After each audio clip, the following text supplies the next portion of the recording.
ঘুমকে আমরা সাধারণত বিশ্রামের মাধ্যম হিসেবে জানি, কিন্তু আপনি যখন ঘুমান তখন ঘুমের ভেতরে কি কি বিষয় ঘটে কখনো কি ভেবে দেখেছেন? আপনি কি জানেন ঘুম আর মৃত্যু প্রায় একই জিনিস? কোরআনে বলা হয়েছে, বিসমিল্লাহির রহমানির রহিম, আল্লাহু ইয়াতাওয়াফাল আনফুসা হিনা মাউতিহা ওয়াল্লাতী লাম তামুত ফী মানামিহা ফায়ুমসিকুল্লাতী ক্বাদা আলাইহাল মাউতা ওয়া ইউরসিলুল উখরা ইলা আজালিম মুসাম্মা ইন্না ফী যালিকা লাআয়াতিন লিকাওমিন ইয়াতাফাক্কারুন। আল্লাহ জীবসমূহের প্রাণ হরণ করেন তাদের মৃত্যুর সময় এবং যারা মরেনি তাদের নিদ্রার সময়। তারপর যার জন্য তিনি মৃত্যুর ফায়সালা করেন তার প্রাণ তিনি রেখে দেন এবং অন্যগুলো ফিরিয়ে দেন একটি নির্দিষ্ট সময় পর্যন্ত। নিশ্চয় যারা চিন্তা ও গবেষণা করে তাদের জন্য এতে বহু নিদর্শন রয়েছে। এখানে আল্লাহ বলছেন ঘুমের সময় আত্মা দেহ থেকে বের হয়ে যায়, কিন্তু প্রশ্ন হলো ঘুম কি সত্যি মৃত্যুর অনুরূপ? কোরআনের এই বক্তব্য কি বিজ্ঞানও সমর্থন করে? দর্শক, আজকের ভিডিওতে জানবেন ঘুমের বৈজ্ঞানিক রহস্য, কোরআনের বিস্ময়কর ব্যাখ্যা, ঘুম ও মৃত্যুর মধ্যে সম্পর্ক। এই ভিডিও শেষ করার পর আপনি ঘুমকে আর আগের মতো ভাবতে পারবেন না। তাহলে চলুন শুরু করা যাক। পৃথিবীতে সকল প্রাণী ঘুমায়, এমন কোনো প্রাণীর সন্ধান পাওয়া যায়নি যারা ঘুমায় না। বেঁচে থাকার জন্য খাবারের মতো ঘুমও গুরুত্বপূর্ণ। গবেষণায় দেখা গেছে একজন মানুষ জীবনের 1/3 সময় ঘুমিয়েই কাটায়, কিন্তু যেই ঘুমকে আমরা সব সময় বিশ্রাম বলে মনে করি সেই ঘুমকে কোরআন মৃত্যুর ক্ষণস্থায়ী রূপ বলে বর্ণনা করেছে। ইরশাদ হচ্ছে, বিসমিল্লাহির রহমানির রহিম, وهو الذي يتوفاكم بالليل ويعلم ما جرحتم بالنهار ثم يبعثكم فيه ليقضى أجل مسمى ثم إليه مرجعكم ثم ينبئكم بما كنتم تعملون। আর তিনি সেই মহান সত্তা যিনি রাতে নিদ্রারূপে তোমাদের এক প্রকার মৃত্যু ঘটিয়ে থাকেন, আর দিনের বেলা যা তোমরা করো তা তিনি জানেন। অতঃপর দিনের বেলা তিনি তোমাদের আবার জাগিয়ে দেন যাতে জীবনের নির্দিষ্টকাল পূর্ণ হয়। অতঃপর তার পানেই তোমাদের প্রত্যাবর্তন। অতঃপর তিনি তোমাদের নিকট বর্ণনা করে দেবেন যা তোমরা করেছিলে। দর্শক, লক্ষ্য করেছেন এখানে আল্লাহ ঘুমকে মৃত্যুর সাথে তুলনা করেছেন, কিন্তু কেন? এ ব্যাপারে আধুনিক বিজ্ঞান কি বলছে?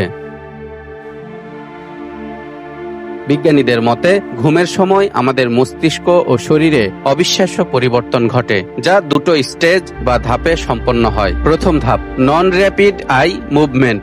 ঘুমের প্রাথমিক পর্যায়ে শরীর ধীরে ধীরে শিথিল হয় এবং মস্তিষ্কের কার্যক্রম কমতে থাকে। দ্বিতীয় ধাপ, র্যাপিড আই মুভমেন্ট। এ পর্যায়ে মস্তিষ্কের স্মৃতিশক্তি শক্তিশালী হয়, অন্যদিকে শরীর সম্পূর্ণরূপে প্যারালাইজড বা অচল হয়ে যায়। আর ঠিক এই সময়েই আমরা স্বপ্ন দেখি, অর্থাৎ ঘুমের সময় মস্তিষ্ক নিস্তেজ হয়ে যায়, শরীর অচেতন হয়ে পড়ে, যা অনেকটা মৃত্যুর মতোই। দর্শক, এবার আমরা জানব ঘুম ও আত্মা এ দুইয়ের মধ্যকার গভীর রহস্য। কোরআনে বলা হয়েছে ঘুমের সময় আত্মা দেহ থেকে বের হয়ে যায় এবং আবার ফিরে আসে। আধুনিক গবেষণায় দেখা গেছে ঘুমের সময় মানুষের চেতনা শরীর থেকে আলাদা হয়ে যেতে পারে। এমনকি অনেক রোগী কোমায় গিয়ে স্বপ্ন দেখার মতো অভিজ্ঞতাও বর্ণনা করেন। সম্প্রতি যুক্তরাষ্ট্রের ন্যাশনাল লাইব্রেরি অব মেডিসিনের পোর্টালে প্রকাশিত এক গবেষণা প্রবন্ধ থেকে জানা গেছে নিয়ার ডেথ এক্সপেরিয়েন্স বা এনডিই চেতনার এমন এক অস্বাভাবিক অবস্থা যা মানুষকে মৃত্যুর দ্বারপ্রান্তে নিয়ে যাওয়ার অনুভূতি এনে দেয়। ঘুমের দ্বিতীয় ধাপ, র্যাপিড আই মুভমেন্টের পর্যায়ে কিছু লোক ঘুমের মধ্যে প্রায় ভাবেন তারা নিজের শরীর থেকে বিচ্ছিন্ন হয়ে গেছেন। এর কারণ হিসেবে গবেষকরা যেসব বিষয় উল্লেখ করেছেন, যারা খুব কম সময় ঘুমানোর সুযোগ পান, যারা দীর্ঘ সময় ধরে ঘুমান, বা যাদের ঘুমের মধ্যে বেশি ব্যাঘাত ঘটে। অন্যদিকে বিজ্ঞানীরা লুসিড ড্রিমিং নামে এমন এক ধরনের ঘুমের পদ্ধতি আবিষ্কার করেছেন যেখানে ঘুমন্ত অবস্থায় স্বপ্ন দেখার অনুভূতি এবং স্বপ্নের বিষয়বস্তুর উপর কিছুটা নিয়ন্ত্রণ করা যাবে। পাশাপাশি লুসিড ড্রিমার্সদের দাবি তারা ঘুমের মধ্যে শরীরের বাইরের অভিজ্ঞতাও লাভ করেন। গবেষণা অনুসারে প্রায় 50% মানুষ তাদের জীবনে অন্তত একবার হলেও লুসিড স্বপ্ন দেখেছেন।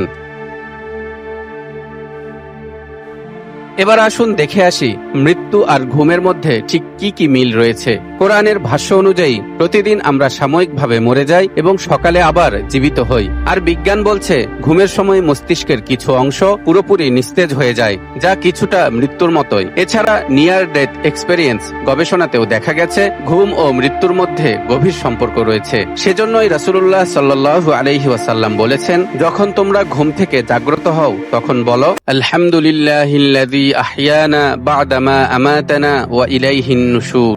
সকল প্রশংসা আল্লাহরই, যিনি আমাদের মৃত্যু দিয়ে আবার জীবন দান করেছেন, আর অবশেষে আমাদেরকে তারই কাছে ফিরে যেতে হবে। রাসূলুল্লাহ সাল্লাল্লাহু আলাইহি ওয়াসাল্লামও এখানে ঘুমকে সরাসরি মৃত্যু বলেছেন। কোরআনের আয়াত আর হাদিসের এমন বর্ণনা থেকে আমরা জানতে পারলাম প্রতিদিন আমাদের আত্মা আল্লাহর কাছে যায় এবং আবার ফেরত আসে।